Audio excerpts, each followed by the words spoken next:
I'm delighted because one of your tech tracker, Rebecca Huerta, is a Boys and Girls Club member. And are you staying for a couple minutes? But leave whenever you feel like you need to, totally understand.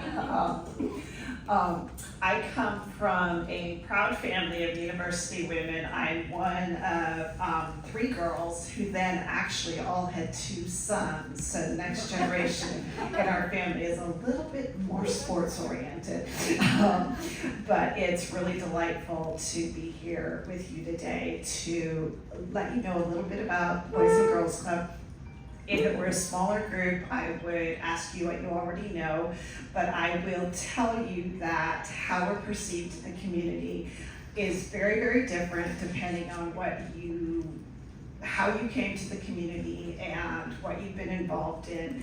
And I always feel like regardless of what you're doing, I love a chance to tell you a little bit more about our story because you're all ambassadors to the rest of your lives. I know so many of you and what you do and how you get involved with us, or even if you get involved with us, it's just so helpful for me to help more people that understand everything we do and can help answer questions and do referrals. And I'm just delighted to just tell you a little bit more about our story this year.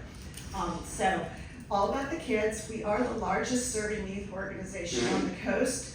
We served 1,147 young people in 2023 and expect to exceed 1,200 in the next year. We have a couple stats here, and these will be the only stats you get. I have no idea how to do this. There we go.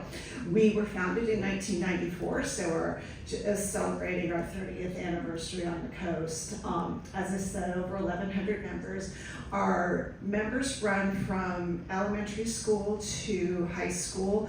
The sweet spot on the coast is 5th to 12th graders. So we have quite a few nonprofit partners that are really, really targeted at elementary school. And so other than a couple sports programs, we really do not serve elementary because we know that other organizations are doing that really well and no need to step on them. We have actually 20 full and part-time staff, about 5 full-time staff. Almost 200 volunteers who are so grateful for. Sheila is one of them. Mary and Carlos volunteered this summer on a program I'm going to highlight. It's a great way for us to touch people. And when I talk about our full and part-time staff, Michelle Sanslat is one of them. So thank you, Michelle, for being part of our team. Operating budget of $1.5 million, and I know some of you because I've seen you at Coastside Gives meetings. All of that money is raised every single year. So unlike some of the other big nonprofits on the coast that have some core government funding that creates the base of their use. For instance, Coastside Hope does some contract services for the county. That's not true at Boys and Girls Clubs. So we are actually raising that operating budget every year. This slide is usually the most interesting, or the best held secret. This is our clubhouse. These buildings are in portables that face the soccer complex. So if you're driving from Ocean Colony into town and look across the soccer complex on the right, that is the club. So what the club is not is that big blue building on Kelly Avenue. Many people think it is. That is actually a school district building. Some of you have been there for events. Jackie Spear held a healthcare summit there. We did the memorial, unfortunately, in this town after the massacre in January of 23. It serves as a gym for volleyball, basketball, and a number of other things, but there's actually no clubhouse there, no art rooms, no classrooms. So this is where we are, and if you ever come to volunteer, please come here. I have people tell me all the time, there's never anybody at Boys and Girls Club. Like, actually, there are. We're just in a different place. We focus in 5 main areas. Academic support, skill development and community engagement, safety and emotional wellness, sports and community facilities, and I'm going to do a slightly deeper dive on some of these right now for you. Oops. Oh wow. Okay, let me just exceeding my. Okay, 1 second. try. I don't know what, you got it. Kinda got it. I love your puree. I was looking for, so when we talk about academic support, our mission is actually to enable all Coastside youth, but especially those who need us most, to reach their full potential as productive and caring, responsible citizens. So you'll see that we do have some fairly broad-based programs that support all Coastside youth. Some basketball programs, some soccer programs where we're gonna do boys and girls, we're gonna do young to old. But when we really focus on some of our targeted programs, we're really focused on that phrase, especially those who need us most. So we're really trying to support young people whose parents are probably not university women. They are maybe parents who have never actually been able to do post-secondary education. They may be parents that don't speak the local language. They may be parents that are working such long hours they're not able to get to things like back to school nights. They may be parents that aren't able to do a science project because they don't even know really what a science project is. So our academic programs, which are kind of the sweet spot of where we spend a lot of our time and staff time, are actually focused on that phrase, those who need us most, although our mission is to support all the entire coast. So academic support, this is where Sheila volunteers in our after school program. We, in those portables off the Cunha soccer field, have a full suite of classrooms. One of the key things that we have in there is internet and Chromebooks, because since the pandemic, most homework at Cabrillo Unified is done electronically. And if you don't have internet at your home, you are rather disadvantaged. This library is amazing, and if you come here after 3 o'clock, you'll see a lot of young people doing homework here. You'll also see a slew of young people doing homework at Boys and Girls Club, and we really work in close partnership to that. We have 12 to 15 young people on staff every afternoon. Most of those young people are actually club alums themselves who are probably at a local community college. Many of them at CSM, Skyline, maybe San Francisco State, maybe San Jose State. They've all been through the local schools. They remember the assignments. They know how to do the math the way it's being taught these days.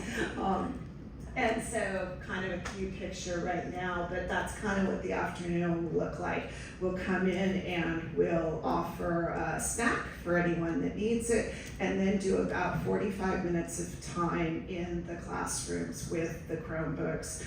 We've got copies of all the school textbooks there. We have copies of all the tests and homework assignments, and like I said, that's kind of one of our sweet spots. We've got about 150 to 200 kids in the after school program getting homework support. The thing that we do right after homework is the most fun of any day, and this is our focus on skill development and community engagement. This is a chance to do anything from cooking, arts, crafts, robotics, play on a Xbox or game, PlayStation or whatever. Rebecca, what are the best games? I don't play games. You don't play games? You should ask my brother. I probably should ask your brother. We've got a garden out there. And this is a place that we do tons of partnership, and really wanted to highlight that over the summer, Mary, one of your amazing AEW stalwarts, and Carlos, He is a member. ran a session called Rockets, Planes, and Hot Air Balloons that was totally focused on all things that fly, and ended with a day at the beach focused on how birds fly. We can only offer our whole segment on enrichment due to incredible partnerships in this community, and that was a really fun one, and we're really grateful, Mary, thank you.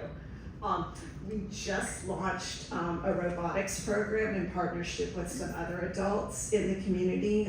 Jen Dill, if any of you know her, just this dynamic force for change, had helped get the robotics program at Half Moon Bay High School going about 3 or 4 years ago, and the robotics program for middle school students is about 3 or 4 weeks old, but we're really proud of it, and delighted to have it there, and constantly looking for volunteers again, if that floats anyone's boat.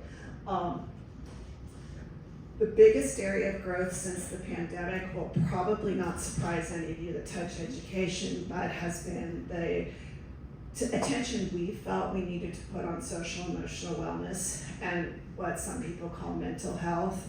The pandemic was just a zinger for all of us, but the thing that really sat with me is that for somebody my age, that 2 or 3 years was whatever it is, 1/50th of my life. I don't even know what the right percentage is, but for a 10-year-old, that was 1/5 of their life, and it had an outsized impact absolutely on young people, and especially some young people that, what I've heard some research is that if somebody had their own bedroom door during the pandemic, they had a dramatically different experience than people that were in shared households, shared Chromebooks, and we're definitely seeing that at the club. One of the things that I'm most proud that we've done is invest in having an actual dedicated staff on a youth behavioral specialist who is just there for the kids every single day after school, knows all of their names. We don't need to do a referral. We do not need to do insurance. They can just talk to Bella at any point that they need her. And that's just something that's really magical about the Coastside Club. You know, even if we did have great mental health partners, it would probably mean driving over the hill to access it, and that is gonna just put a barrier up for some of our families. So we've got a real priority on wellness, and I'm just delighted to have Bella on our staff. Food is incredibly powerful when you work with 5th to 12th graders. It's probably incredibly but we always do have free snacks as part of the program. And the last thing on this slide is just that we really have a huge attention on safety for our adult volunteers too, and have been kind of a leading force in the community to make sure that we have everybody background checked, that we have AEDs on all our properties, that we have CPR and first aid certified staff at all of our sites, with 1,200 different kids out in the community at a lot of different athletic facilities. It's something that takes constant attention for us, but we're really proud to do it and happy to do it. Depending on who you are, I'm gonna change this up. You may know us mainly for sports. There's a huge sports footprint on the coast. It's a way that a lot of families connect. We are especially involved with basketball and soccer. That is what that building on Kelly is primarily used for, is basketball. Oh my goodness, this thing's just going off on its own, isn't it? One of the best kept secrets on the coast is that in 2020, the Cabrillo Unified School District had to cut all funding for middle school sports here. There's only one middle school. If you raised your kids here, you probably know that it's Cunha, and that with that cut, there were then gonna be no sports at Cunha. That was just really unacceptable to some of us associated with the power of sports to make a difference in young people's lives. And so Boys and Girls Club now hosts and runs the entire middle school sports program for Cunha. It's probably one of our biggest programs. We've got 8 sports that we run, 33 teams, and about 450 youth participate in that program. We really try hard to be a no-cuts program, which means that we offer as many teams as we have to get everybody a place. It means that we have 11 girls volleyball teams going right now. So another place you can always make a difference is by coaching. Rebecca, do you play girls volleyball? No. It's because I don't like competitive things. Good for you. The other thing that a lot of people know us for is the facilities that we've been part of building. Most of the times that we've been partners in these, it's really been to bring some resources to young people on the coast that hopefully keep them from having to drive over the hill to be able to access experiences. So we're really some of the leaders on building the soccer complex that's right outside Cunha, as well as the baseball field and softball field at the high school and some of those gyms I've mentioned. We do not own any of those facilities. We built them in partnership with governmental organizations, so they're all either owned by the school district or by the city. But we partner to try to make them happy and try to make sure that they're maintained. The membership matters. I am just failing, but it's partially this crazy angle I'm at.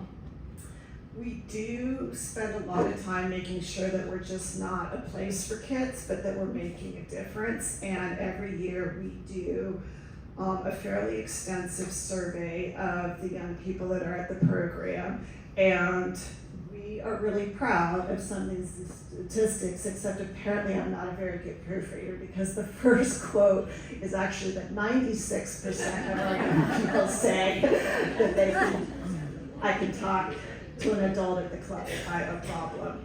We have an amazing amount of research that says if kids have just one other adult in their life that they can talk to, they're gonna be on a better path. And so all of you are welcome to join us at any point in being that other adult in people's lives. 90% of them say they enjoy coming to the club. I am just totally floored by the 10% that continue to come, even though they say they don't enjoy it, but we're happy. We really focus on trying to meet everybody where they are, so I love this one that 89% of them say they recognize when they're trying to do their best. And a real shout out to Bella that 78% of them feel comfortable talking about their mental health with club staff, because if you can talk about it, it can make a big difference. The young woman in the picture is an 8th grader named, she's actually a freshman in high school now, that's her at the end of her 8th grade year. Her name's Salma Barone. She was recognized as one of our outstanding youth last year. And this is a just short story that I'll end with from Salma that says, "The Boys and Girls Club was there when I didn't have anywhere else to go, which was often since my mom works most days, and I enjoy going. Joining the club has helped me get out of my comfort zone and meet new people. The staff always see if I need help with any homework I have. Plus, the staff are cool to be around. I'm grateful to BGCC for field trips and good snacks." There's our food.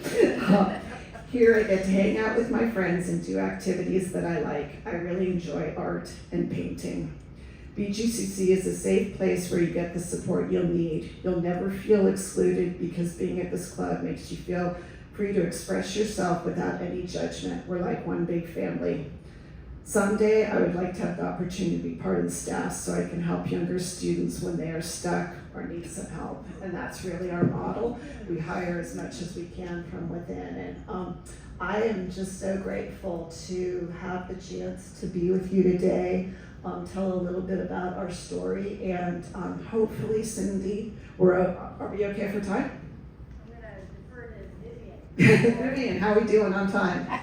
Awesome. So if there are any questions, I'm happy to answer them. I also spoke with Barbara about putting my information in your newsletter or a QR code if you'd like to get on our newsletter. You mentioned that the blue building in Cali is not a Boys and Girls Club building. Why is the name on it? We did. Great question. It was, we helped fundraise for it. We have been in existence for 30 years and spent the first 20 of them looking for a permanent home. And when I go around the room in many places and ask what people know about us, it's that they helped fundraise for a building for us. That building, those of you that have been here a long time will remember the old Wavecrest proposal. We're going to be the community development location at Wavecrest that never came to be. And so then there was a proposal to put two buildings where that one is. One was gonna be the clubhouse and one was gonna be a gym. And it got built just as the market crashed and huge financial challenge. So we helped build that and then are now in those portables, so. So is there a plan to move there or have another building there? Not at this point. You know how hard building can be. If we get some amazing legacy gifts someday and we can build a clubhouse, it would be amazing, but yeah. Great question though. Anything else I can answer? My voice is just booming.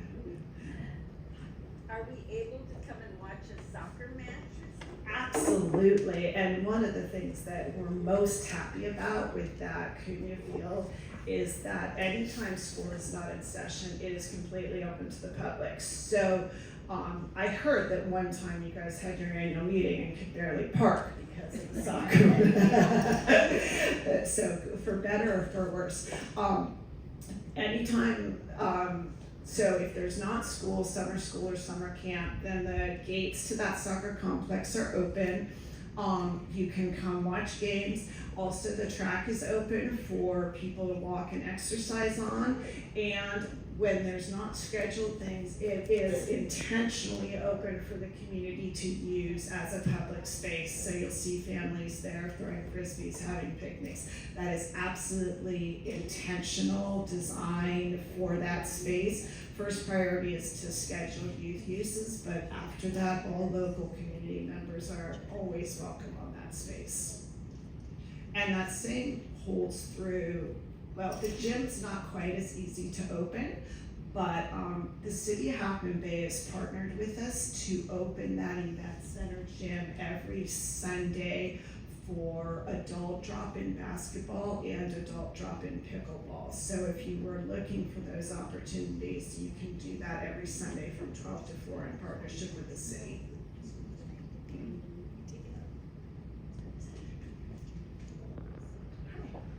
This may be out of your purview, but you mentioned the fields for the soccer and such.